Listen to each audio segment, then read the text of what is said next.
Dios les bendiga, soy el obispo Hugo Alfonso Montesinos. La palabra de Dios para nuestras vidas está llena de esperanza y nos muestra los principales pilares de la fe en nuestro Señor Jesucristo. Te invito a ver con mucha atención el siguiente mensaje. Esperamos que esta palabra pueda bendecir y fortalecer tu vida. Te invito a ver el mensaje de Dios. Hechos capítulo 2, versículo 46.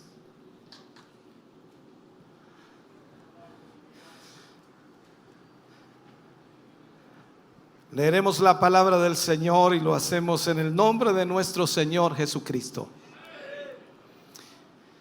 Y perseverando unánimes cada día en el templo, y partiendo el pan en las casas, comían juntos con alegría y sencillez de corazón.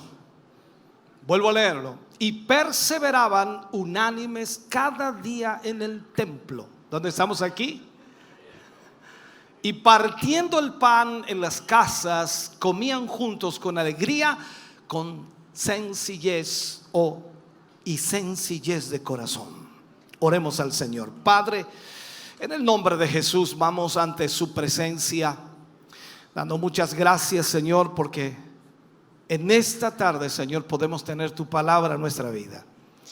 Deseamos con todo nuestro corazón que tú hables a nuestro corazón, a nuestra vida, y podamos a través de esta palabra, Señor, entender lo que tú quieres que como iglesia, como pueblo, ya sea individual y colectivamente, debemos hacer.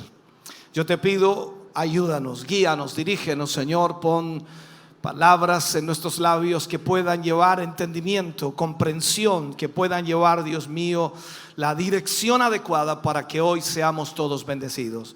En el nombre de Jesús pedimos esa bendición tuya para la gloria de Dios. Amén y amén, Señor. Fuerte ese aplauso de alabanza al Señor. Bendito sea el nombre del Señor. Aleluya.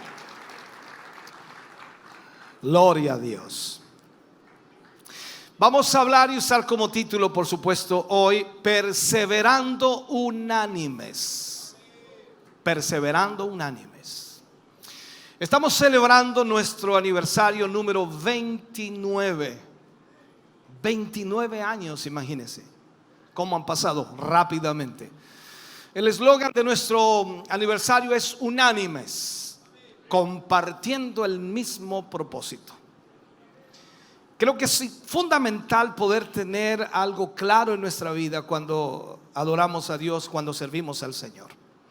Ahora, no tenemos que olvidar, por supuesto, que además estamos en la década de la cosecha, que ya llevamos, este sería el 6º año, si no me equivoco, donde confiamos, por supuesto, en esta década que el Señor cumplirá lo que Él ha prometido para con nosotros.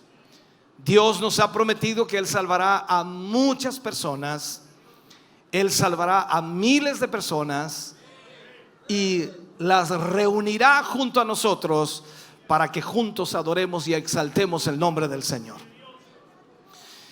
Estas citas que ocuparemos en el día de hoy y que también haremos el día de mañana son importantísimas, porque en el libro de los Hechos es donde se detallan los inicios de la iglesia primitiva o la iglesia primera, y allí, por supuesto, también se ve el milagro de la extensión de aquella iglesia bajo el poder del Espíritu Santo de Dios.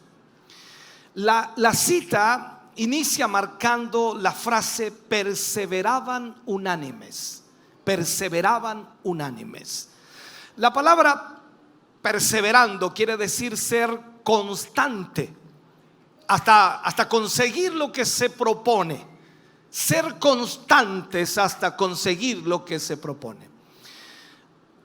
Así fue, y lo vemos en la Escritura, como 10 días después que Jesús ascendió al cielo. Recordemos esto, que Jesús le dice a los discípulos que esperen en Jerusalén la promesa del Padre, la cual habían oído de Él.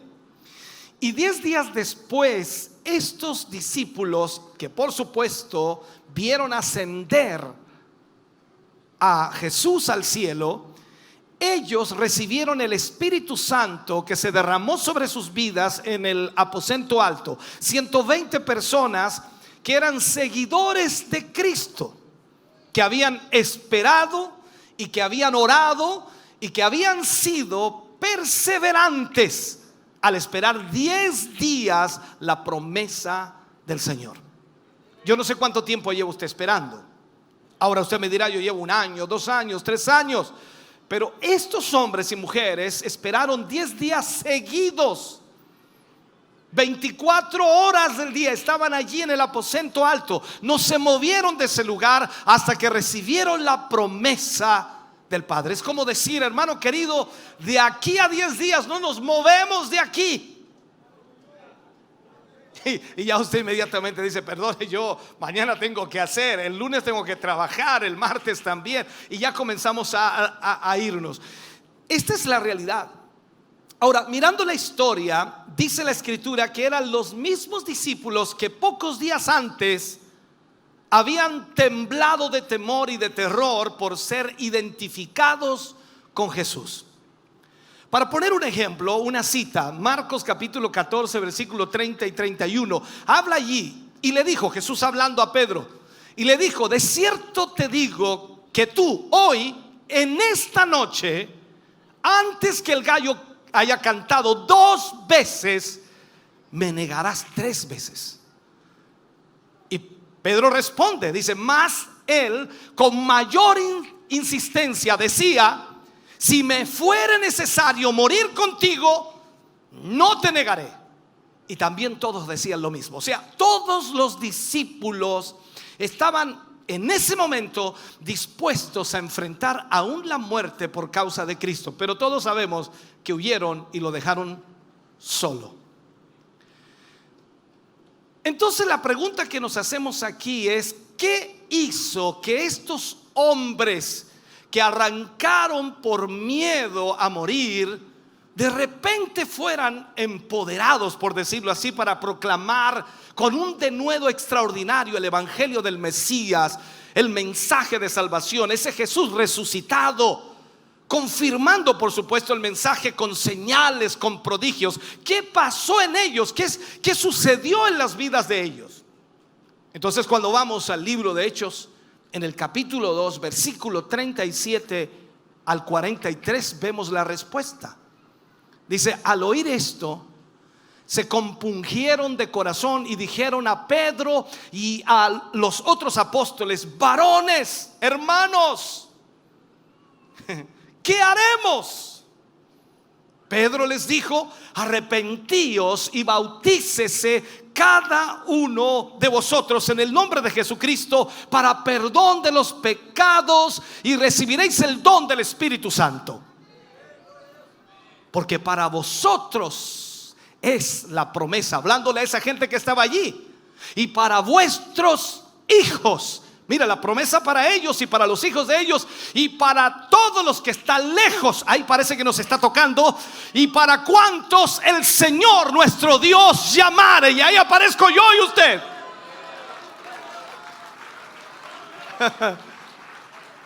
Y dice, y con otras muchas palabras testificaba y les exhortaba diciendo, sed salvos de esta perversa generación. Wow. Así que los que recibieron, dice, su palabra, fueron bautizados y se añadieron aquel día como 3,000 personas. Wow. ¿Y qué dice después? Y perseveraban en la doctrina de los apóstoles, en la comunión unos con otros, en el partimiento del pan y en las oraciones. Bendito Dios. Y sobrevino temor a toda persona. Y muchas maravillas y señales eran hechas por los apóstoles. Extraordinario, hermano querido. Tremendo. Ahora, veamos esto. Miles de judíos de todas partes del mundo habían ido a Jerusalén en aquel momento o en aquel entonces. Estaban allí para la fiesta de Pentecostés. Y estando allí, dice que escucharon el evangelio O sea, escucharon la predicación del evangelio en su propia lengua y muchos creyeron.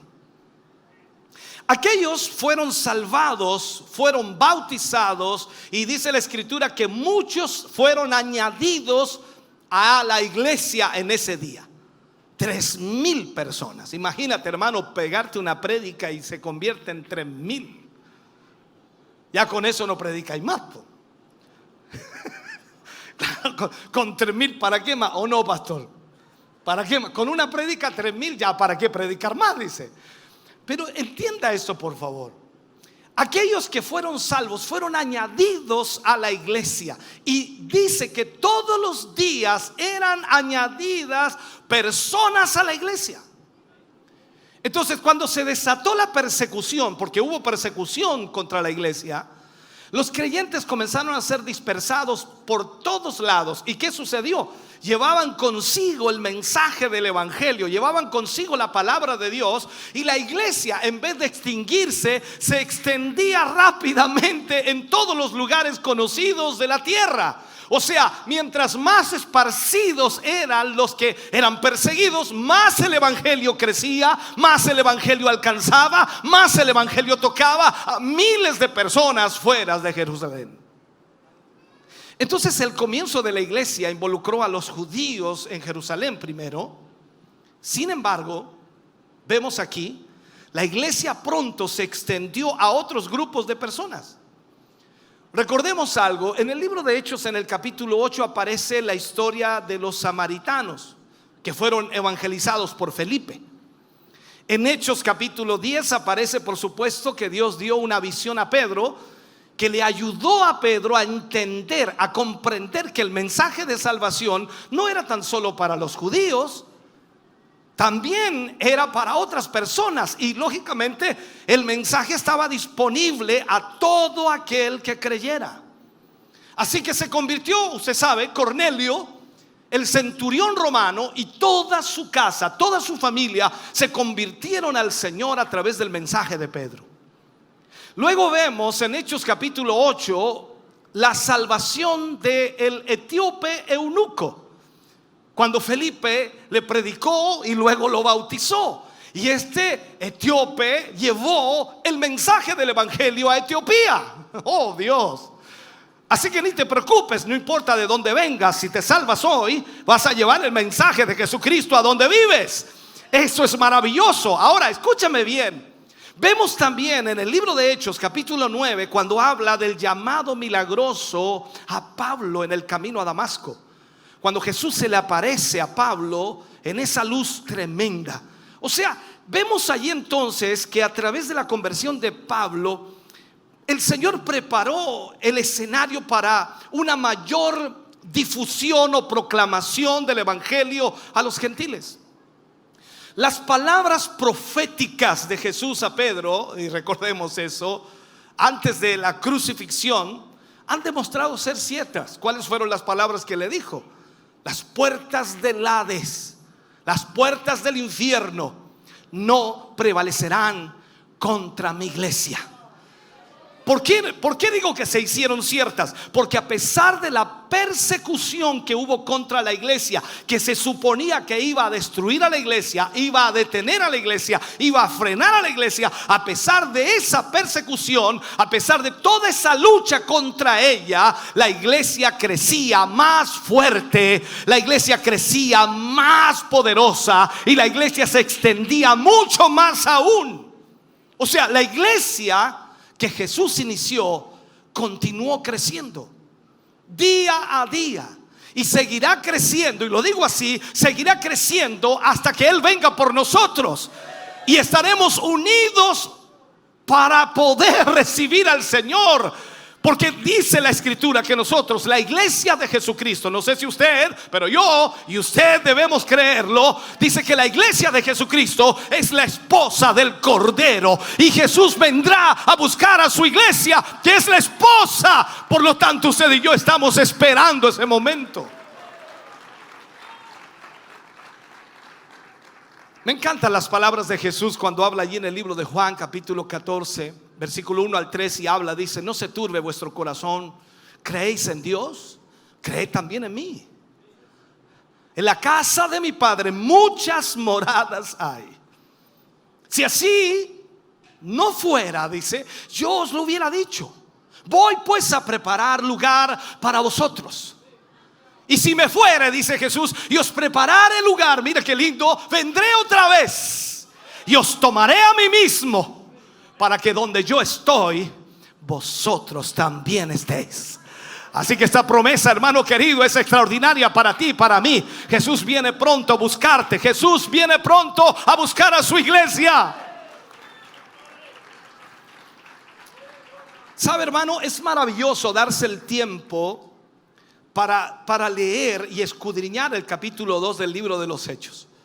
Porque cuando escudriñamos y comenzamos a analizar estos versículos, nos damos cuenta, por supuesto, que si bien es cierto que los 120 recibieron la llenura del Espíritu Santo en ese Pentecostés, en ese momento donde se derramó el Espíritu de Dios sobre ellos, la Biblia nos marca también otro detalle sumamente importante.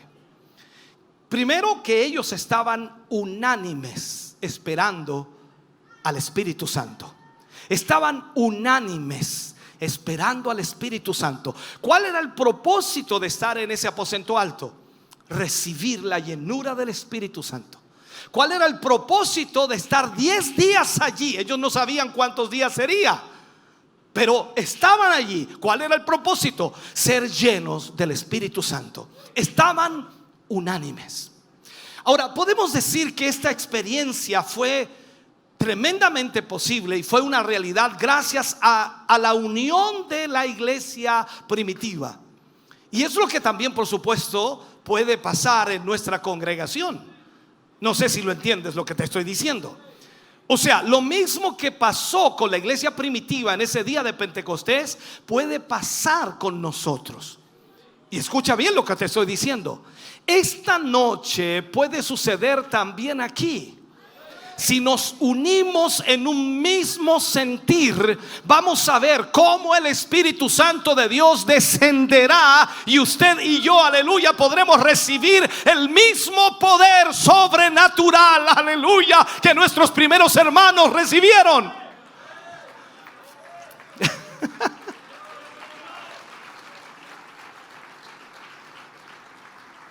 Pero como dije, tenemos que analizar, tenemos que ver. Hay una dificultad para estar unánimes. Siempre hay dificultades. No es algo simple, no es algo sencillo, no es algo fácil estar unánimes. Tener un mismo propósito, pensar lo mismo, desear lo mismo, anhelar lo mismo. No es fácil. Actualmente en el mundo y también en la iglesia, lastimosamente, podemos ver cómo el egoísmo y también el individualismo ha aumentado enormemente. Hoy día cada vez más los líderes o predicadores quieren ser individuales. Quieren hacer las cosas a su propia manera. Por el contrario, entonces podemos ver en la palabra de Dios que su voluntad es que permanezcamos siempre unánimes. Yo no hablo de las demás iglesias, quiero que me entienda eso. No hablo de que usted y yo debamos unirnos con otras denominaciones, con otras iglesias, porque ahí sí que se hace difícil. Imagínate, se hace difícil que usted y yo estemos en el mismo espíritu, el mismo sentir, la misma mente, el mismo deseo, el mismo anhelo. Anda tú a convencer a los otros de la otra iglesia. No está hablando de eso. La unanimidad se refiere a que nosotros, que somos parte de esta misma congregación, que somos parte de esta misma iglesia,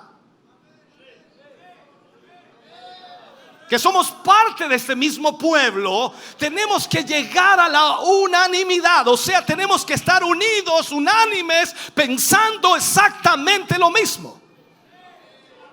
Ahora, ¿qué significa esto?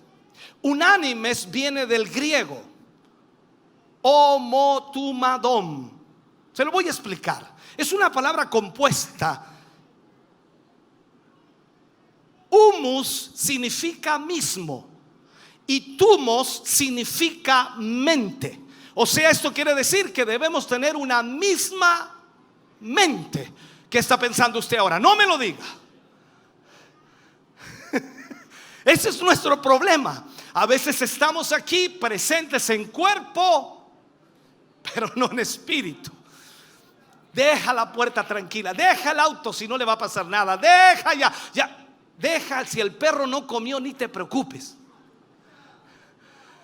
Una misma mente, o sea, esto es como decir, debemos estar de acuerdo. Tiene que haber un mutuo consentimiento, mantener la unidad del grupo, ser todos una misma mente, un mismo pensar y un compartir un mismo propósito. O sea, nosotros hemos venido hoy a celebrar nuestros 29 años. ¿Sí? Ya tenemos un propósito, hemos venido a celebrar nuestros 29 años. Pero no hemos venido a celebrarnos nosotros. Hemos venido a celebrar al que ha permitido estos 29 años. Hemos venido a darle gloria a aquel que ha permanecido fiel a pesar de que nosotros hemos sido infieles.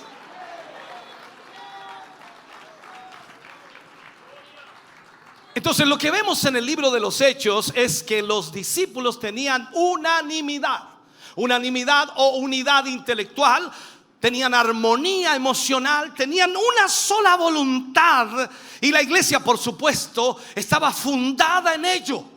Todos tenían un mismo propósito. Los discípulos tenían una maravillosa promesa dada por Jesús y ellos no la iban a desperdiciar de ninguna manera. Ellos sabían que esa promesa vendría sobre ellos. Entonces, cuando vemos nosotros el libro de los Hechos, capítulo 1, versículo 4 y 5, vemos lo siguiente. Y dice, y estando juntos, hablando Jesús allí, dice, les mandó que no se fueran de Jerusalén, sino que esperasen la promesa del Padre, la cual les dijo, oísteis de mí. Y él agrega, para que ellos entiendan, para que ellos comprendan, le dice, porque Juan ciertamente bautizó con agua, mas vosotros seréis bautizados con el Espíritu Santo dentro de no muchos días. Ya de partida el grupito sabía que serían en días. No sabían cuánto, pero sabían que serían días. Nosotros dijimos 4 días de aniversario. ¿Y para qué tanto? Ya le voy a explicar eso. Ahora, el cumplimiento de esta promesa, la promesa que Jesús le hizo a sus discípulos, se consolidó, y más aún puedo decirlo, hubo amor, hubo unidad, una unidad extraordinaria entre los seguidores de Jesús, una unidad perfecta. Ellos siendo testimonios con sus hechos del amor verdadero. Recuerden las palabras de Cristo. Dijo, ¿en qué conocerán que vosotros sois mis discípulos? En que os améis unos a otros. Mire al lado a su hermano, no importa para qué lado, mire al lado a su hermano, tiene que amarlo. Es que justo me tocó uno. No, tiene que amarlo. Según el contexto, veamos esto. Según el contexto histórico de este pasaje, los discípulos de Jesús, mire qué tremendo, al principio seguían yendo al templo o a las sinagogas. Para entender esto, iban a las sinagogas a adorar al Señor. Iban a la sinagoga a estudiar las escrituras porque era lógico, tenían que hacerlo. Pero su fe en Jesús como el Mesías causaba enfrentamientos con los judíos que no creían en Jesús. Entonces, ¿qué tuvieron que hacer? Tuvieron que sencillamente no ir más a las sinagogas y reunirse en los hogares para tener comunión, para orar y aprender de Cristo de la manera correcta. Entonces, cuando nosotros vemos esto y observamos que a los finales del siglo o el primer siglo, muchos de los creyentes judíos increíblemente habían sido expulsados de las sinagogas. Y de este modo las escrituras también nos reflejan y nos manifiestan que incluso los discípulos llegaron al punto de tener tanta coinonía, tanto amor, tanta unidad, tanta, como realidad del Espíritu en sus vidas, que dice que incluso ellos vendían sus posesiones, vendían sus bienes y los repartían a todos según la necesidad de cada uno. Estos sucesos, entonces, cuando lo leemos, demuestran un amor sobrenatural. ¿Quién tiene ese amor hoy día? Tiene que ser un amor sobrenatural, tiene que ser Cristo obrando, actuando y moviéndose en la vida de las personas. Los cristianos en Jerusalén compartían lo que tenían para todos, para que todos de alguna manera fueran beneficiados a través de lo que Dios había colocado en sus corazones. Ellos compartían las bendiciones de Dios. Ahora, es tentador el querer separarnos de los demás. Es tentador no compartir con los demás en ningún sentido, porque siempre nosotros queremos tener lo nuestro y tenemos nuestros propios intereses, queremos disfrutar de nuestros propios bienes y sobre todo si tenemos riquezas materiales no queremos tener muchos amigos. Sin embargo, como miembros de la familia espiritual de Dios tenemos la responsabilidad de ayudar a nuestros hermanos, de ayudar a nuestras hermanas en todo lo que sea posible. ¿Por qué? Porque la familia de Dios se destaca cuando sus miembros trabajan juntos. Pablo dice por allí que a los primeros que hay que ayudar, usted puede ayudar a quien quiera, pero los primeros que hay que ayudar son a los de la familia de la fe. Usted va a ir al centro, alguien le va a pedir ayuda. Va a ir a cualquier lugar, le van a pedir ayuda. En todos lados piden ayuda. Vendrá la Teletón, le pedirá ayuda. Vendrá otro evento de otro tipo, le pedirán ayuda, qué sé yo. Pero dice Pablo, a los primeros que hay que ayudar son a los de la familia de la fe. Existen muchos textos a lo largo de las Sagradas Escrituras de personajes que actuaron de manera unánime para conseguir algún propósito con fines espirituales, para que pueda Dios obrar a través de ello. Yo no sé si usted recuerda el ayuno y oración que convocó la reina Esther. Recuerde que todo el pueblo judío estaba amenazado para ser destruido. Y Esther viene y convoca un ayuno y oración de 3 días a todo el pueblo para que no fuera exterminado. Y la petición fue recibida y la gracia de Dios obró en favor de ese pueblo. El pueblo fue liberado de esa masacre. Cuando vemos incluso en el capítulo 9 del libro de Nehemías, vemos cómo el pueblo de Israel había estado cautivo por más de 70 años. Y en ese tiempo que había estado cautivo, por supuesto, no habían tenido acceso a la palabra de Dios. Se habían acostumbrado a cometer los mismos malos actos que la cultura en la que ellos estaban. Y cuando volvieron entonces a su tierra y comenzaron la reconstrucción de la ciudad, Nehemías, que había sido nombrado gobernador, dedicó tiempo a la palabra de Dios y el pueblo unánime decidió ayunar y buscar a Dios. Ese tiempo de reflexión tuvo como resultado la confesión de pecados y la adoración genuina y real a su Creador. O sea, estamos viendo entonces que cuando nos unimos con un propósito, buscando la voluntad de Dios, Dios puede hacer cosas extraordinarias. En Josué encontramos a todo un pueblo marchando alrededor de unos tremendos muros de la ciudad de Jericó. Y esos muros de Jericó eran tremendamente grandes, pero el Dios Todopoderoso respondió. O sea, vemos entonces que cuando la unidad del pueblo se enfoca en el propósito de Dios, en la voluntad de Dios, Dios puede hacer cosas extraordinarias. Hay tantas citas bíblicas que pudiéramos darte que de alguna manera te mostrarán increíblemente el propósito de Dios para que nos unamos, para trabajar juntos, para realizar grandes proezas, para derribar fortalezas con la finalidad de fortalecer a la iglesia de Cristo, para que veamos la mano de Dios obrando y seguir avanzando en todos los propósitos que Él nos una. Hermanos amados, tal vez no hemos podido disfrutar de un nivel espiritual como el de Pentecostés. De una forma constante me refiero. Porque cuando ellos fueron llenos del Espíritu Santo, hermanos queridos, de ahí en adelante, olvídese, fue extraordinario. Usted viene al culto y de repente tiene un Pentecostés de 3 segundos. Es como algunos dicen, me tomé una Red Bull y me volví loco por media hora. Otros se duermen. El punto es entonces que ellos tuvieron un Pentecostés tan extraordinario que nosotros deseamos tenerlo de forma constante. Y no hemos logrado entender que la iglesia es la familia de Dios. Ahora, todos los creyentes son hermanos, todos los creyentes son hermanas. No somos de sangre, pero sí somos en la fe y en lo espiritual.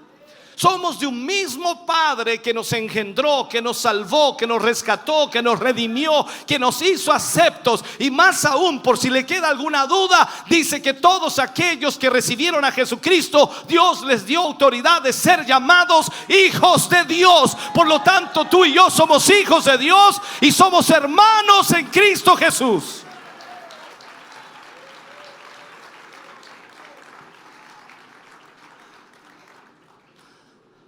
¿Sabe?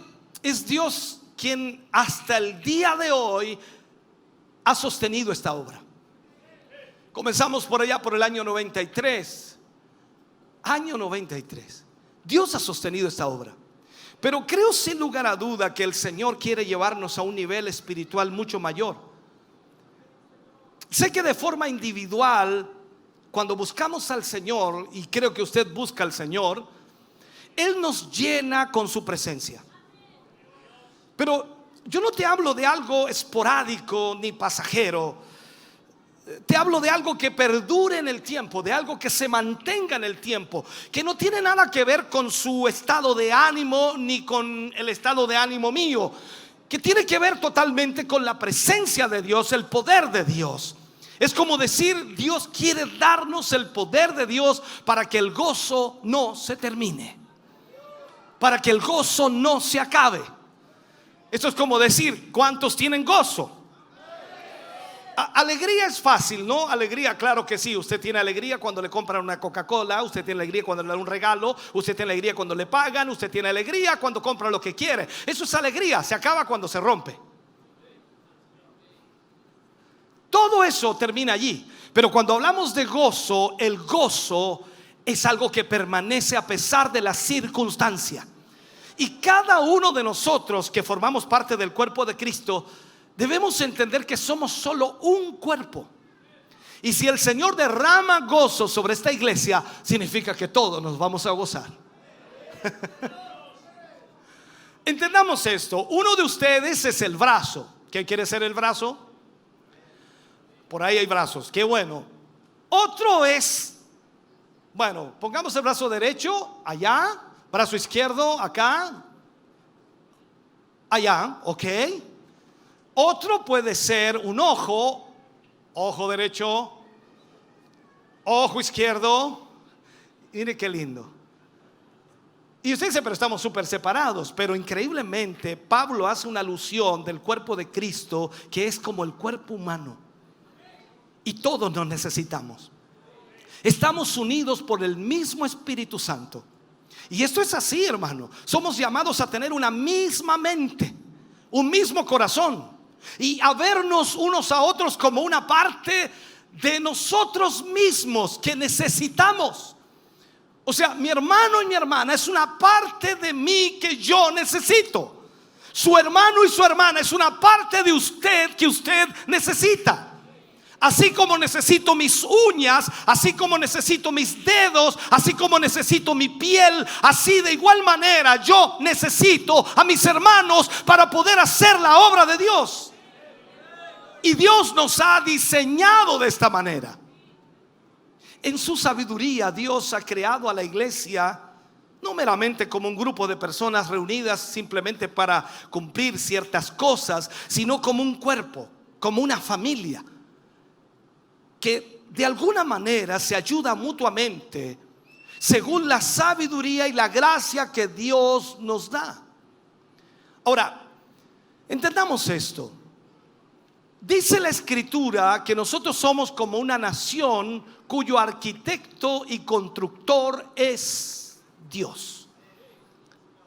Hoy día, ese concepto de la iglesia se está perdiendo. Ese concepto de ser parte de la iglesia se está perdiendo. Y mucha gente viene a las iglesias, hablo de los templos de alguna manera, pero no se hace nunca parte de ella. Dice, no, yo voy cuando puedo, yo voy cuando tengo tiempo, yo voy porque me gusta, pero yo llego a la mitad y me voy antes que termine. No son parte de. La práctica de congregarse durante la semana incluso se está perdiendo. Se está considerando como anticuado ir al culto en la semana.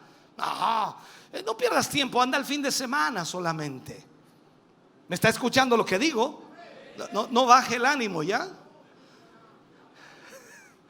Por ese motivo entonces vemos a las iglesias evangélicas los domingos entre comillas llenas y la semana como que parece que hubo rapto.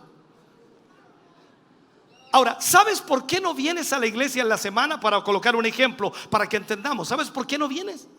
Porque el enemigo, Satanás, ha logrado convencerte que no eres necesario, que no eres útil. Esto es como decir que eres inútil, que no sirves. Y como tú te sientes así, entonces el enemigo ha logrado hacerte creer que tú no sirves en esta iglesia, no eres necesario. Pensamos, hermano querido, que el no venir a un culto de adoración es como no ir a una reunión de curso de nuestros hijos, pero nos equivocamos. La iglesia es una institución divina. Es Jesús quien edifica a la iglesia. Y Jesús mismo fue quien dijo en Mateo 16:18: y yo también te digo que tú eres Pedro, y sobre esta roca edificaré mi iglesia, y las puertas del Hades no prevalecerán contra ella. Entonces, aplico esto. Si tú dices amar al Señor con todo tu corazón, ese mismo sentir te lleva a amar y valorar a la iglesia. Tú no puedes amar a Dios y odiar a la iglesia, porque estarías odiando a la novia de Cristo. Anda a hablar con el muchacho joven ese que tiene a su novia. Anda a decirle que su novia es fea. Anda a decirle que esa novia no le conviene. Puede salir con los ojos negros de ahí.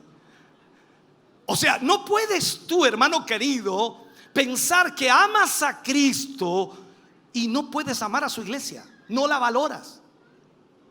Entonces, cuando hablo de la iglesia me refiero a todo lo que ella compone, no solo a los creyentes en general, sino también amar a sus líderes, amar a sus pastores, a todo aquello que es Cristo mismo fluyendo e instituyendo a la iglesia del Señor como parte nosotros de esa iglesia. Tú tienes que entender eso. Por eso es que muchas personas les cuesta tener el mismo sentir, porque siempre tienen problemas con la iglesia. Si yo tengo un problema contigo, estoy teniendo un problema con la iglesia, y esa iglesia es parte de mí y yo soy parte de esa iglesia. Tengo que solucionar. Imagínate, esta mano se enojó con la otra y se pusieron a pelear. Tienen que arreglarse, muchachas. Ya, córtenla, sepárense. Tú no vas a permitir que tu pie te esté pegando patadas, ni que tu mano te esté dando golpes en la cabeza. No sé si entiendes, somos parte del mismo cuerpo. No podemos estar enojados unos con otros. Ahora, la pregunta aquí es importante. ¿Quieres ser como la iglesia primitiva o la iglesia primera? ¿Cuántos quieren ser como la primera iglesia? A ver. No, muy pocos. ¿Cuántos quieren ser con la primera iglesia? Levante la mano, levante la mano, levante la mano. Agarre la mano del lado del hermano y levántesela así. Ya. ¿Cuántos quieren ser como la primera iglesia? No, son muy pocos. Levante la mano. Levanta la mano, hermano.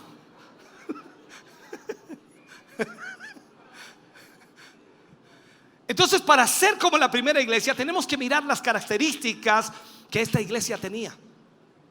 Yo sé que algunos piensan que solamente el Espíritu Santo va a hacerlo todo, pero mire esto. En todos los lugares donde he ido, donde he estado, donde he predicado, donde he ministrado, donde he conversado con líderes, todas las personas mencionan y se acuerdan del poder de la iglesia primitiva. Donde quiera que usted va, la gente habla del poder de la iglesia primitiva. Otros incluso cantan: oh, si tuviéramos el poder de la iglesia primera. Ya, esa no te la sabes, no importa. Se acuerdan del poder de la iglesia primitiva. Lamentablemente ignoran cuáles son sus cualidades que la llevaron a ser esa iglesia poderosa. Este capítulo 2 de Hechos nos marca, hermano querido, el por qué esa unción y ese poder vino sobre ellos. Mira, escucha bien.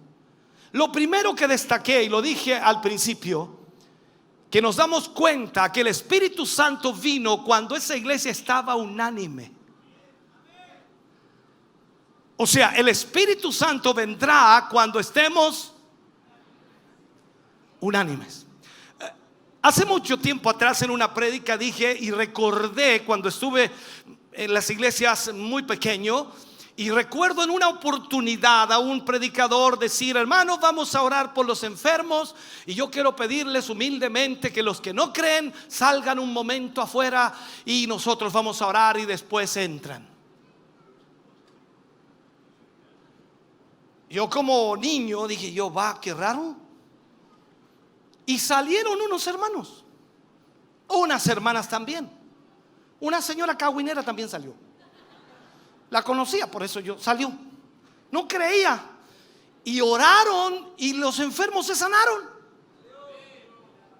¿Cómo voy a echar a unos pocos hoy día?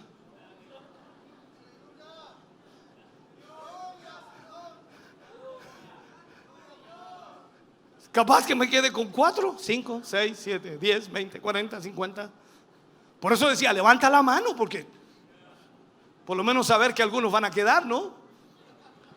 Entonces, cuando tú ves la iglesia primitiva, la iglesia primera estaba unánime. Dice que estaban unánimes juntos en el día de Pentecostés. Y de repente vino del cielo. O sea, ¿cuándo vino? Cuando estaban unánimes. ¿Cuánto tiempo se tardaron en estar unánimes?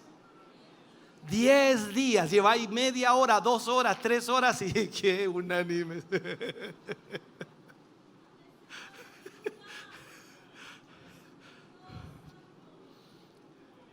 Entiende esto, por favor. Estaban unánimes cuando recibieron el Espíritu Santo. O sea, el Espíritu Santo no iba a venir sobre ellos hasta que estuvieran unánimes. ¿Por qué? Porque la iglesia no es de caballos apaches, no es de caballos solitarios o llaneros solitarios. La iglesia es un cuerpo y tienen que estar pensando en lo mismo. Luego que fueron llenos del Espíritu Santo, la Biblia comienza a hablarnos y comienza a mostrarnos estas cosas importantes. O sea, lo que marca realmente la iglesia primera. Dice que eran unidos en doctrina. Cuando tú vas a Hechos capítulo 2, versículo 42, dice: y perseveraban en la doctrina de ¿quiénes? De los apóstoles, y en la comunión los unos con los otros. Primero, entonces, perseveraban en la doctrina de los apóstoles. O sea, era una iglesia enseñable, que se sometía a la enseñanza de los apóstoles, que se sometía a la enseñanza apostólica. O sea, si hay una cualidad que ayuda en cada área de la vida, es ser enseñable. Para ser enseñable no tienes que ser el más inteligente, sino estar dispuesto a aprender de cualquier situación o circunstancia. Esa característica, hermano, es fundamental para todos. Para trabajadores, para estudiantes, para esposos, para esposas. ¿Sigo? Especialmente para aquellos en roles de liderazgo dentro de la iglesia. Tienen que ser enseñables. Aquellos que se dejan enseñar reconocen su necesidad de crecer. O sea, la persona que quiere aprender es porque quiere crecer. ¿Para qué envías a tus hijos a la escuela? ¿Para qué? ¿Para qué? Para que aprendan. No. ¿Cómo que salgan de burro? No. Para que aprendan. ¿Por qué? Porque tienen que crecer, tienen que madurar, tienen que entender, tienen que comprender. Y entonces, cuando son enseñables, tú puedes invertir tiempo en ellos, enseñándoles, y ellos crecerán, madurarán. ¿Me estás oyendo, no? Entonces, crecer significa, y ser enseñable, esas personas saben que siempre pueden aprender algo de los demás. Pueden aprender algo de los demás. Recuerdo un hombre muy anciano me decía: Hugo, el aprender no ocupa lugar. Yo creí que se me iba a llenar el disco duro. El aprender no ocupa lugar. Y yo le he echado y no se llena, increíble. No le pasa como los computadores que se... Ahora, la sabiduría no viene por accidente. No es que tú te caes, te pegas en la cabeza y te levantas sabio. No viene por accidente. Debemos perseguir la sabiduría con todo nuestro corazón. Y para poder adquirir sabiduría necesitamos ser enseñables. Y para hacerlo, entonces tenemos que rodearnos también de hermanos, de hermanas que están aportando contenido espiritual a nuestra vida. Entonces ve con quién te rodeas. ¿Quién te rodea a ti? ¿Quién te habla constantemente? ¿Quién te llama por teléfono? ¿Quién te manda WhatsApp? ¿Dónde vas? ¿Con quién conversas? Te estás rodeando de personas que aportan a tu vida algo espiritual. ¿Sabe? La vida es complicada, hermano, y nuestro enemigo es engañoso. A veces los consejos de muchos amigos te llevan a cometer errores, y cometes el error de tu vida y cargas con ese error toda tu vida. Si no buscamos disciplinadamente la sabiduría y la instrucción, corremos el riesgo de ser apresados por las mentiras y también por las soluciones fáciles. Eso es un problema. La búsqueda diligente de la sabiduría nos capacita. ¿Para qué? Para actuar sabiamente y prepararnos para las dificultades de la vida. Cuando usted adquiere sabiduría, cuando usted comienza a aprender, entonces usted puede enfrentarse a las diferentes situaciones de la vida. Ahora, como pastor tengo muchas falencias. Es cosa de mirarme nada más y comienzas a ver las falencias. Mi pastor es un buen hombre, pero. Y tú comienzas a ver todas las falencias que yo tengo, pero busco cada día el poder corregirlas para crecer. Pero hay algo, hermano querido, que no puedes reprochar. No lo puedes reprochar, y esto es que en nuestra iglesia, nuestro ministerio, hay mucha palabra de Dios. Y discúlpame que te diga esto así de esta manera, pero si no estás aprendiendo de lo que enseñamos, de lo que ministramos, ya sea desde este altar, ya sea a través de la radio, la televisión, ya sea tema de varones, tema de damas, cual sea el área, si no estás aprendiendo, es porque no quieres aprender ni quieres crecer. Tenemos un sinfín de oportunidades para que aprendas, para que te capacites, para que crezcas, para que madures, para que puedas tener una misma mente. Podría enumerarte alguna de ellas. Estamos predicando el día jueves, predicando el día sábado, predicando el día domingo. Estamos tomando series de temas para enseñarte y ministrarte la palabra de Dios. Escúchame bien. Una vez al mes nos reunimos con los líderes de la iglesia para enseñarles cómo ayudarnos a guiar esta congregación. Todos los lunes hay clases para predicadores y para maestros. Los cultos de damas están enseñando a las hermanas a ser buenas esposas. Los cultos de varones le están enseñando a los varones a ser buenos esposos.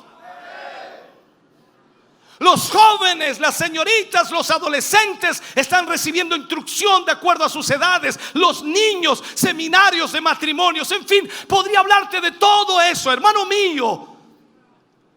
Estamos entregando lo mejor de la palabra de Dios. Y hermano querido, soy tu pastor y quiero enseñarte. Pero la pregunta que me asalta es: ¿tú quieres aprender? Ese sería el problema mayor, ¿no?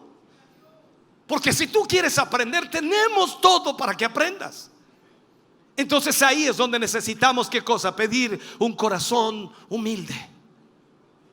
La humildad nos permite ser enseñables. La humildad elimina la arrogancia que existe en nosotros y que acaba con nuestro deseo de siempre tener la razón y golpear fuertemente nuestro anhelo de protagonismo para que al final de alguna manera solo Cristo sea admirado. Entonces necesitamos humildad. Lo otro que vemos en la iglesia primitiva era la unidad familiar. La unidad familiar. Mira, en Hechos 2:42 estamos en ese versículo y dice: y perseveraban en la doctrina de los apóstoles, y luego dice: en la comunión unos con otros. Unos con otros. O sea, esto es como la familia. Aquí hay matrimonios, ¿no? Hay familias. Claro que sí. Mi familia está toda aquí hoy día. Mis hijos, mis hijas, mis nietos, todos están aquí hoy día. Venimos en familia. Alguien dice: venimos en patota a la iglesia. Entonces tú dices: pero que mi familia aún no se... Esto es lo que necesitamos. Necesitamos la ayuda de Dios en esto. Y cuando tú aprendes, creces. Y cuando tú creces, adquieres sabiduría. Y cuando adquieres sabiduría, tienes la inteligencia para poder plantearte frente a ellos. Entonces vemos aquí también que ellos se veían como una familia. Somos la familia de la fe. Ellos se veían como una familia y se ayudaban mutuamente como familia. Compartían lo que tenían. Dios nunca intentó que viviéramos la vida cristiana apartados de los demás. Dios siempre nos ha llevado a vivir para los demás. Entonces hacerlo de esa manera de alguna manera nos conduce a hacer la voluntad de Dios. Pero cuando tú no lo haces, entonces vives en soledad. La comunión con otros te da ánimo, te da fuerza en tu vida. Dime si no. Llegas acá cabizbajo, apenas caminando, y el hermano de la puerta te saluda: mi hermano querido, Dios te bendiga, qué alegría verte. Y ese te da un ánimo y te da un espaldarazo y te deja derechito. Aleluya, te agarra el pasillero y te lleva: mi hermano, qué gusto tenerte acá, mi hermano, te tengo una silla aquí. Y el hermano ya viene en el aire ya. Y después el coordinador te dice: bienvenidos a la casa de Dios. Dice: ya no. Y después el grupo canta: bienvenidos hoy. Ya no, termináis llorando.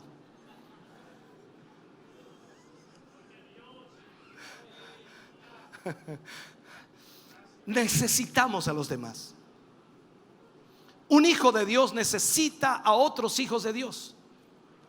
Sin los demás no tendremos todos los recursos para realizar los deseos de Dios para ti y para la iglesia. Cuando estamos en comunión los unos a los otros o los unos con otros, nos animamos, festejamos los grandes logros, nos alegramos y también nos apoyamos unos a otros en los tiempos difíciles. Mira lo que dice Eclesiastés capítulo 4 versículo 9 y 10. Dice: mejores son dos que uno, porque tienen mejor paga de su trabajo. Porque si cayeren, el uno levantará a su compañero. Pero ay del solo, que cuando cayere no habrá segundo que lo levante. Nos necesitamos. ¿Por qué Dios quiere que tengas comunión con otros creyentes? ¿Por qué Dios quiere que tengas comunión con tu hermano, tu hermana? Y no importa dónde te hayas sentado. Dice: ¿dónde están los hermanos del local mío? ¿A dónde están los del local mío? No, tú tienes que tener comunión somos la misma iglesia, el mismo pueblo. Y escúchame en este sentido. ¿Por qué Dios quiere eso? Porque en tiempos difíciles, muy difíciles, tienes gente de fe en la que puedes apoyarte. Gente que te puede alentar. gente que incluso va a desafiar tu fe y tu obediencia para que seas mejor de lo que eres. Porque en la comunión tu fe se hace fuerte y desaparecen tus sentimientos de soledad y también de abandono. Ya no te sientes solo, tengo una familia. Puedo pasarla mal en casa porque soy el único convertido, pero cuando llego a mi casa, a mi familia de la fe, me siento fortalecido, me siento animado, porque eso es lo que provoca la vida espiritual.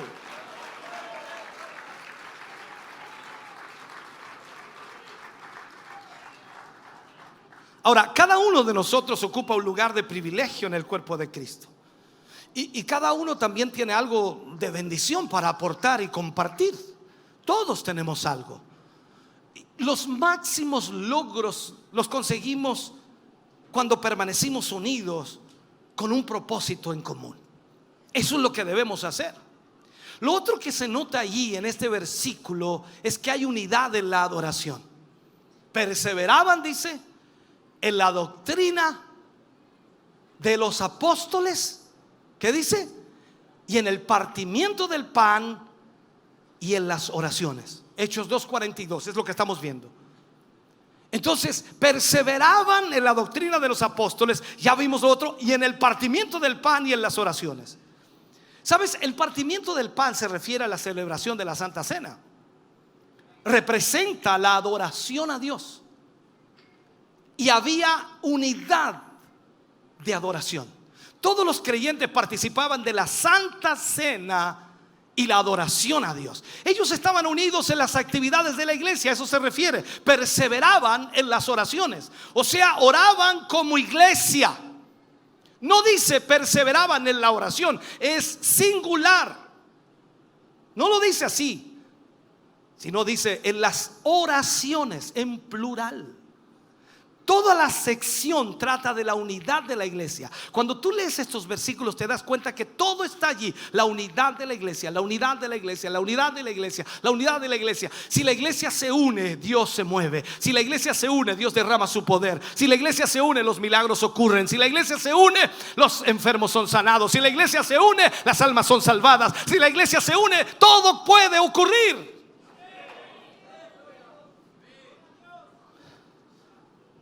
Como dije anteriormente, allí no habían llaneros solitarios entre el pueblo de Dios.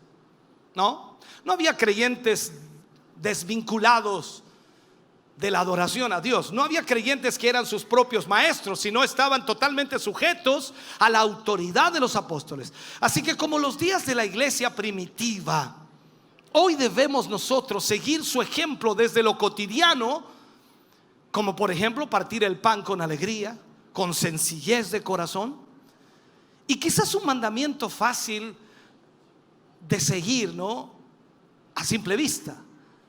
Pero debemos nosotros esforzarnos para hacerlo. Cuando vamos al libro de Proverbios capítulo 17 versículo 1, dice: mejor es un bocado seco, es como decir malo, y en paz, que casa de contiendas llena de provisiones. Eso es como decir: prefiero un platito no muy bueno pero en paz, que tener todos los manjares sobre la mesa y pura discusión. ¿Cuántos dicen amén a eso? Ahora, puede que estemos fallando en pequeños aspectos de nuestra vida, y debemos analizarlos, debemos vigilarlos y debemos verlo a la luz de la palabra de Dios. Partir el pan, imagínate, nos recuerda tomar la cena del Señor, el cuerpo de Cristo, y eso debemos hacerlo como iglesia. Jesús fue entregado por nosotros para salvarnos, para redimirnos. Y cuando partimos el pan en la Santa Cena, entonces estamos adorando a Dios, agradeciéndole a Dios por lo que Él hizo por nosotros. Por eso entonces también con alegría debemos compartir unánimes y agradecidos por su provisión. No tan solo la provisión física, sino también, hermano querido, la espiritual, la eterna. Cuando todo el cuerpo de Cristo está en sincronía, está unánime, somos capaces de hacer grandes prodigios. Grandes prodigios. con nuestros actos de generosidad, con nuestros actos de amor, con nuestros actos de unanimidad, al formar familias sanas, dispuestas a entregar sus vidas a Dios y más aún, entregarnos a su voluntad, podemos ser entonces un testimonio vivo del amor de nuestro Señor Jesucristo en medio de su pueblo. Debemos ser parte de nuestra congregación, vivir en unión cada día que sea posible, no faltar a los cultos, nadie dice amén, servir en todo lo que podamos, nadie dice amén, usar los talentos y dones que Dios nos ha dado, escúcheme, en favor de nuestra congregación y nuestros hermanos, compartiendo, aleluya, de todo lo que tenemos para bendecir a otros con lo que Dios nos ha dado. Y esto lo vamos a lograr siendo llenos del Espíritu Santo, porque nos llevará a la unidad perfecta que Dios quiere que tengamos. Oh, aleluya, bendito sea el Señor. Déjame terminar, hermano. Si la iglesia primitiva pudo obedecer a Dios, ¿por qué nosotros no? Hoy en día nosotros tenemos la palabra de Dios escrita. Tú y yo la tenemos. Nuestros hermanos de aquellos días no la tenían. Tú puedes leer la palabra y saber lo que debes hacer. Ellos no la tenían. Además tenemos la gran bendición, tremenda bendición de podernos congregar libremente. Ellos no lo tuvieron. Así que tenemos que aprovechar al máximo cada una de estas reuniones para compartir la maravillosa palabra de Dios, orar en conjunto, ver a nuestros hermanos, exhortarnos, alentarnos con la esperanza del retorno de nuestro Señor, alegrarnos si alguno de nosotros comparte una de las tantas bendiciones que ha recibido de nuestro Dios, ya sea su casa nueva, un mejor trabajo, sanidad, un vehículo, no sé lo que sea. Nosotros debemos alegrarnos. Te lo vuelvo a recordar. Somos un solo cuerpo. La Biblia dice en 1 Corintios capítulo 12, versículo 12 y versículo 26. Voy a saltarme ahí para que tú entiendas esto. Porque así como el cuerpo es uno y tiene muchos miembros, pero todos los miembros, dice, del cuerpo, siendo muchos, son un solo cuerpo, así también Cristo. Mira lo que dice: de manera que si un miembro padece, todos los miembros se duelen con él. Y si un miembro recibe honra, todos los miembros con él se gozan. O sea, si queremos que el Señor cumpla lo que ha prometido, es necesario que todos entendamos que el llamado de Dios para este aniversario es que nos amemos de corazón.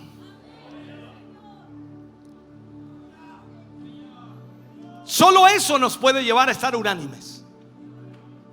Dejar de lado todas las asperezas, dejar de lado todas aquellas cosas que nos están separando o dividiendo, y de una vez por todas mirar a Cristo, que es nuestra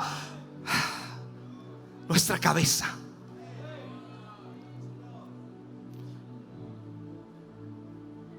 Desde su pastor hasta el último hermano de la congregación, debemos unirnos al igual que la iglesia primitiva, tal como estuvo en el capítulo 2 de Hechos.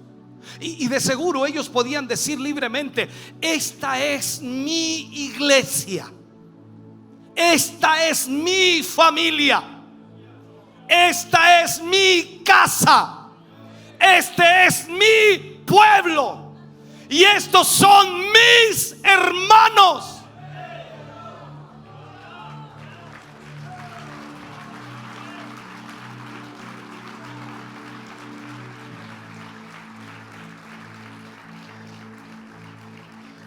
¿Podremos nosotros decir lo mismo?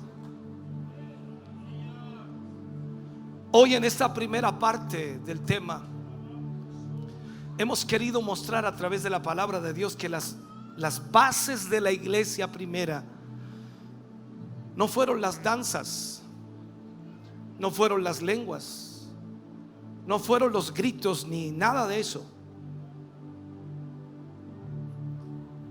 A veces estamos tan alejados de nuestra realidad, de lo que debe ser la vida espiritual.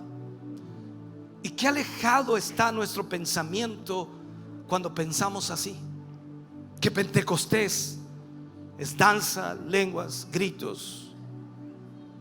Y no es que eso esté mal. Las bases de la iglesia eran sencillas: la sencillez de corazón, el gozo, la alegría, la unanimidad, la perseverancia, el compartir su fe en Jesucristo. Todo lo demás era resultado de eso.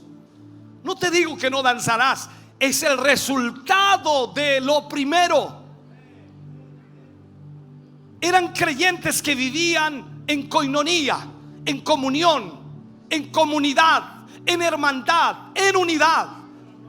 Eran un ejemplo vivo de cómo los creyentes compartimos el mismo Jesús, compartimos la misma guía para nuestra vida, el mismo amor por Dios, el mismo deseo de alabarle, compartimos las mismas luchas y las mismas victorias, el mismo gozo, el mismo evangelio.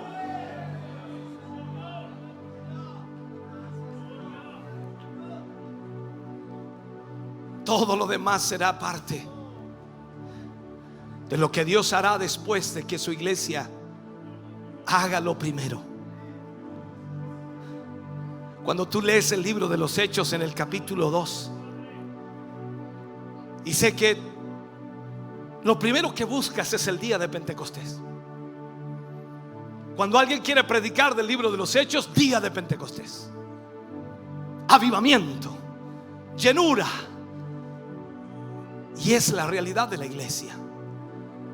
Pero cuando vamos examinando lo que la iglesia debe tener para que eso suceda, debemos estar unánimes. Estaban juntos, hoy estamos juntos. La pregunta es si estamos unánimes, si tenemos el mismo propósito, si tenemos el mismo deseo, si tenemos el mismo anhelo, si realmente queremos hacer la voluntad de Dios.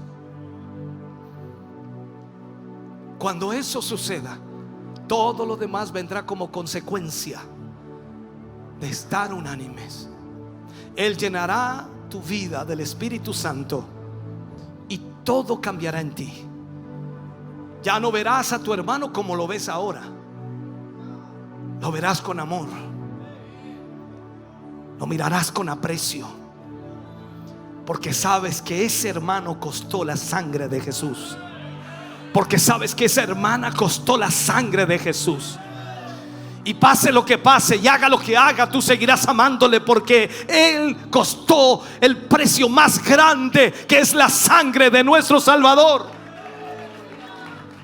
Por lo tanto, tú y yo hoy necesitamos con urgencia estar unánimes, saber que Cristo Jesús es lo principal para nosotros, y saber que solo Él nos puede llevar a la unanimidad, a tener un mismo sentir, una misma mente, un mismo propósito. Desde que Dios nos llamó, hemos tenido el mismo propósito: llevar el evangelio a aquellos que no lo conocen, educar a aquellos que vienen a Jesús, guiarlos, ministrarlos, discipularlos, prepararlos para que ellos sean ganadores de almas y puedan ganar a miles de personas más. Pero vuelvo a insistirte, necesitamos estar unánimes en esto para que Dios se glorifique y para que Dios derrame su presencia. Hemos tenido, como dije en el mensaje, pequeños Pentecostés. En estos 29 años recuerdo pequeños Pentecostés. Algunos duraban unas horas, otros duraban minutos, otros duraban largas horas. Recuerdo pequeños Pentecostés, año 1997, un día jueves por la noche predicando, día de Pentecostés. Dios comenzó a derramar de su Espíritu Santo, y en esa noche no podíamos terminar el culto. Era las 11 de la noche, no podíamos terminar. Las 12 de la noche, no podíamos terminar. Era la 1, no podíamos terminar. Llegaron las 2 de la mañana. Y a pesar de que habíamos cerrado el culto con una oración, la gente seguía siendo llenada del Espíritu Santo. No había forma de irse a casa. Nadie quería irse porque había un ambiente de presencia de Dios. La gente estaba en el piso llorando, otros estaban pidiendo perdón, otros estaban corriendo, otros estaban orando por otros hermanos para que fueran llenos. Esa presencia de Dios nos inundó. Pequeños Pentecostés, muchas veces lo hemos vivido aquí, lo hemos vivido allá, lo hemos vivido en la calle, lo vivimos en la plaza de armas, lo hemos vivido en muchos lugares. Pero ¿cuándo sucede? Cuando la iglesia se une, cuando la iglesia está unida en un propósito, cuando tú puedes mirar a tu hermano a la cara y decirle que le amas, cuando tú sabes que ese hermano es tu hermano y es parte de tu familia, es parte de lo que tú eres, porque somos un solo cuerpo en Cristo Jesús.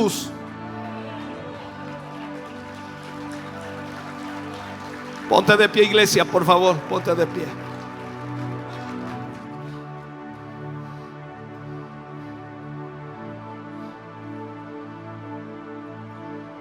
Deseamos con todo nuestro corazón que Dios cumpla lo que Él nos ha prometido.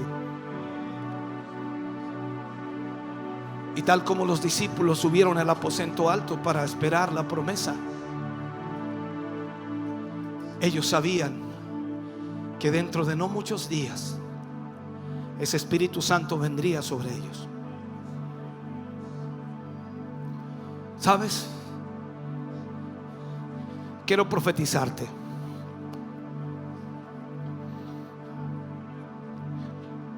Estamos a no muchos días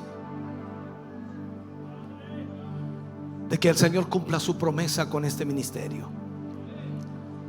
No serán cientos, serán miles.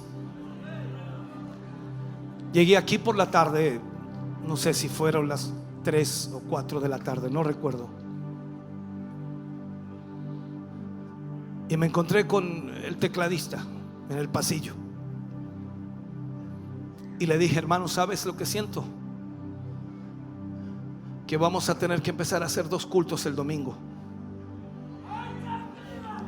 porque la gente que va a comenzar a llegar será tanta que esto no dará abasto. Él me mira y me dice: pastor, y miraba todas las sillas vacías. Se hizo chico. Yo le dije: cuando lo construimos ya era chico. Esto era solo para el inicio.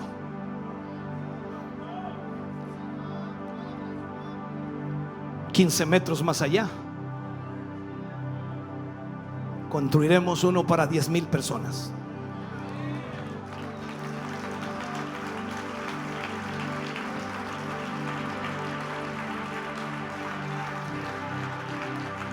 Y ni siquiera tendrás que preocuparte por cuánto vas a poner. ¿Sabes por qué? Porque Dios traerá tanta gente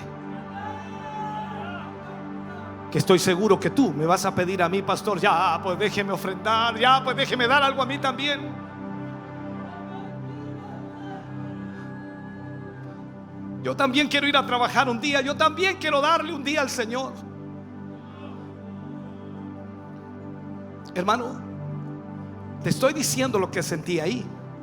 No le dije todo eso a él, parte se lo dije. No quise asustarlo. Y quizás ahora te asusto a ti, pero sabes, Dios se está moviendo en una forma especial. Y no le puedo pedir a los que no creen que salgan, porque no quiero hacer eso. Pero Dios está llamando a gente a este pueblo para que tengan un mismo sentir, un mismo propósito. Este ministerio nació de la nada. Dios lo levantó de la nada. No teníamos dinero, no teníamos plata. nada. Solo queríamos hacer la voluntad de Dios. Y el mismo día que nació este ministerio, Dios nos mostró lo que Él iba a hacer.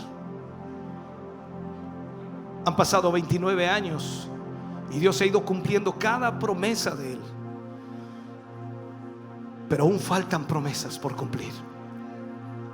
Y sé que Dios está esperando que nosotros nos unamos, que saquemos todos nuestros problemas y todas nuestras dudas y todos nuestros celos y todas nuestras contiendas.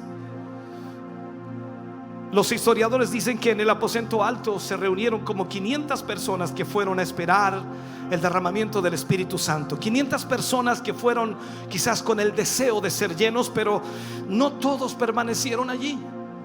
Poco a poco comenzaron a irse. Pasa un día, 2 días, 3 días. Imagínate, seguramente madres con bebés comenzaron a irse. Los esposos tuvieron que ir al trabajo, tuvieron que salir y solamente quedaron 120. En el día número 10 solo habían 120. Y con esos 120 el Señor trajo el avivamiento al mundo entero.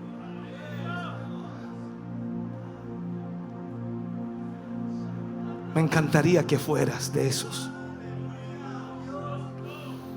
Me encantaría que tú también fueras de eso que Dios va a usar para libertar a miles de personas, para obrar en una forma poderosa. Ahora mismo muchos me están viendo por la televisión. La televisión está transmitiendo y dice: ¿quién lo está viendo, pastor? Un montón de gente está viendo. Días atrás transmitimos, llevábamos 5 minutos de transmisión en vivo, no habíamos dicho nada, 5 minutos.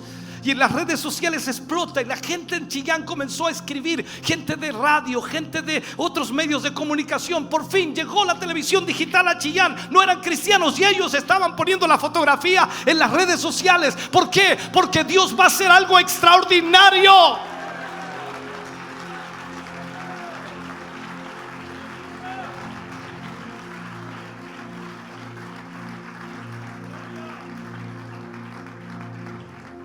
Quiero terminar y no puedo, hermano. No sé ni cómo terminar. Unánimes.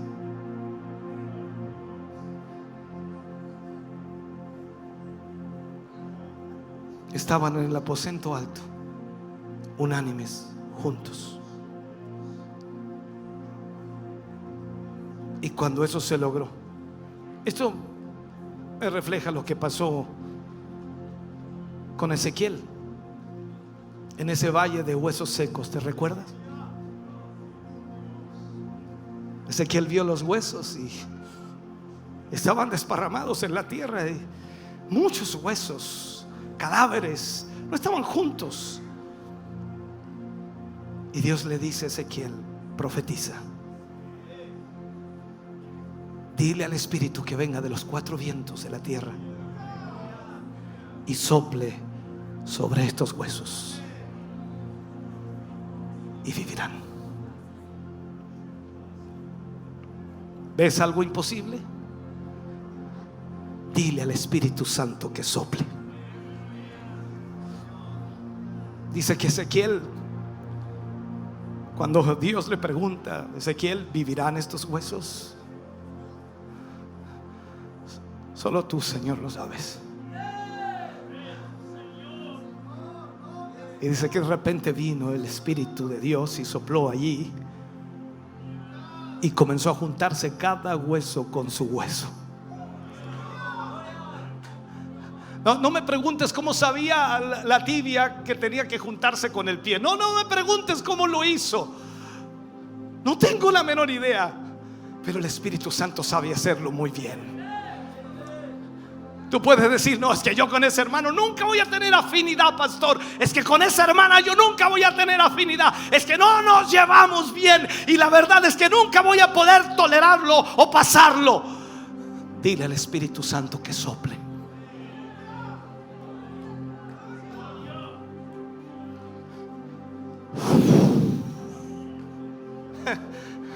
Y Se va a llevar el celo, la amargura, se va a llevar el odio, se va a llevar el rencor, se va a llevar la malicia, se va a llevar todo eso.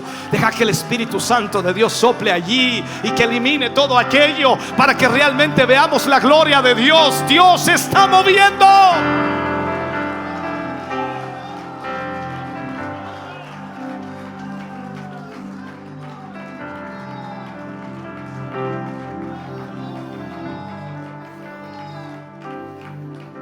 Luego el Espíritu sopló y dice que comenzó a subir carne y tendones sobre esos huesos.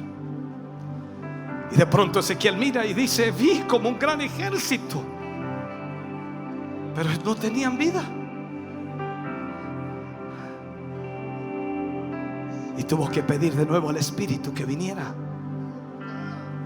Y sopló y cobraron vida. ¿Cuántas veces te has sentido muerto y pensabas: esta es la última vez que voy a la iglesia, porque en realidad ya no le encuentro sentido ir a la iglesia? No encuentro sentido porque la verdad no siento nada. ¿Qué voy a ir a la iglesia? ¿Para qué voy a ir si no siento nada? Estoy siendo un hipócrita porque no siento nada. Y llegaste aquí y de pronto el Espíritu sopló y volviste a la vida. Eso es lo que hace el Espíritu Santo de Dios cuando nos unimos, cuando estamos unánimes. Discúlpame que sigan esto, perdona. Cuando Israel estuvo frente a Jericó, era algo absurdo, incluso algo tonto. Me imagino a Josué diciéndole al pueblo: Dios me dijo que teníamos que marchar alrededor de Jericó y dar una vuelta diaria por 6 días, y el séptimo día tenemos que dar 7 vueltas, y al final de la séptima gritar.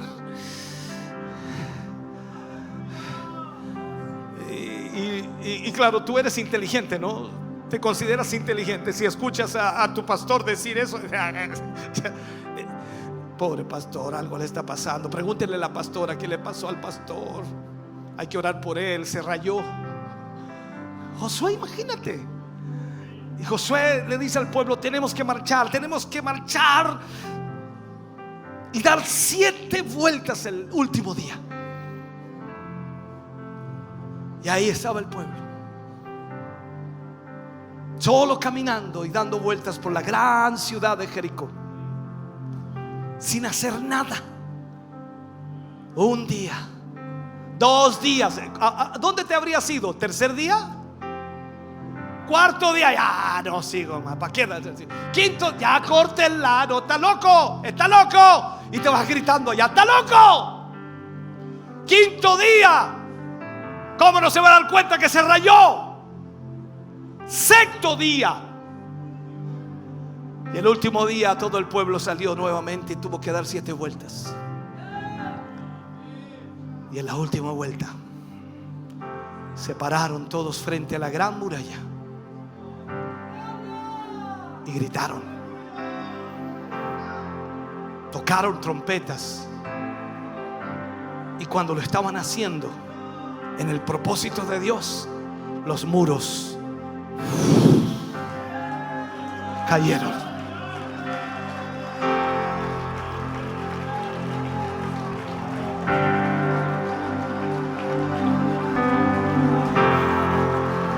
Yo veré los muros caer. Tú verás los muros caer. Tú verás lo que Dios va a hacer cuando estemos unánimes en un solo propósito. Y te llevo a esto ahora. Imagínate todo lo que Dios ha hecho hasta ahora, todo lo que Dios ha realizado hasta ahora, todo lo que Dios nos ha entregado hasta ahora, aún sin estar unánimes. Ahora te pregunto: ¿puedes imaginarte lo que sucederá si estamos unidos? Tu esposo llegará.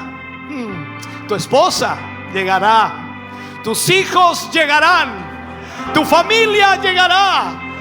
Tus compañeros de trabajo llegarán. Dios obrará y Dios tomará todos los medios para traerlos.